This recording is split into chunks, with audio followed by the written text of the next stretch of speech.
Today I'm going to show you guys how to create this look using this Wet n Wild palette called Silent Treatment. I love these palettes because they're so easy to use, they're nice and small, they're really inexpensive. They actually have little descriptions on the shadow to indicate where you should apply them. However, I do think they're a little different, so let me explain.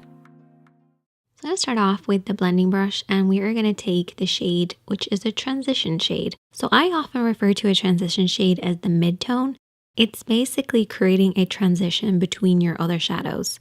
That's why I call it a mid-tone, because it's like a middle tone, so it's somewhere in between everything that you're applying. So this is a beautiful sort of mauve-y, almost like a blushy kind of tone. I really like it with this look. And transition shades typically go in the crease area. So the crease area is where the lid creases into the eye shape, but it actually refers to anything above this point, but stopping underneath the brow. And you want it to be nice and soft and blended. That's why you use a blending brush. We're then going to take the shade, which is for the eyelid, and we're going to use a smaller brush. And the reason we're using a smaller one is we want to intensify this. So we're going to apply this all over the lid area. So this is basically going to go from the lash line up towards the transition shade or the mid-tone in the crease. So apply this evenly across the lid, matching up to where the mid-tone starts. Don't go beyond that point. Keep this to the lid, but just get to the very edge where the mid-tone or transition shade starts. You're then going to take what they refer to as the crease shade. Personally, I wouldn't use this in the crease. You could if you wanted to deepen the crease, but I want to use this on the outer edge, and I want to use it as a definer or as my contour. So we're going to apply this on the outer third of the lid. And I'm using a flat brush to give me lots of control.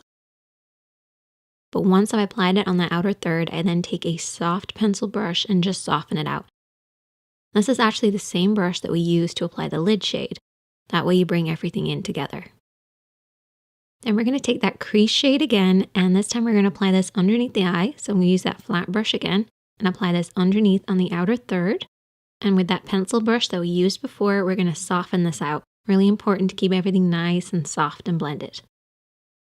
Next, we're taking the brow bone shade, which is the lightest shade, and we're going to apply this with a lip brush or a small detailed brush and apply this underneath the brows. And this will sharpen up the look. The brow bone actually creates a much sharper look because it creates that contrast between what's going on in the crease and the lid. And you can also use this shade on the inner corner, the center of the lid, basically anywhere you want to slightly brighten.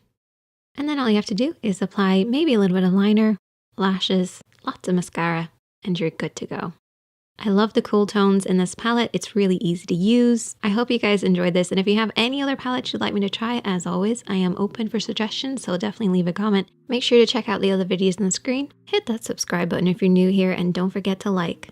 And I'll see you guys next time.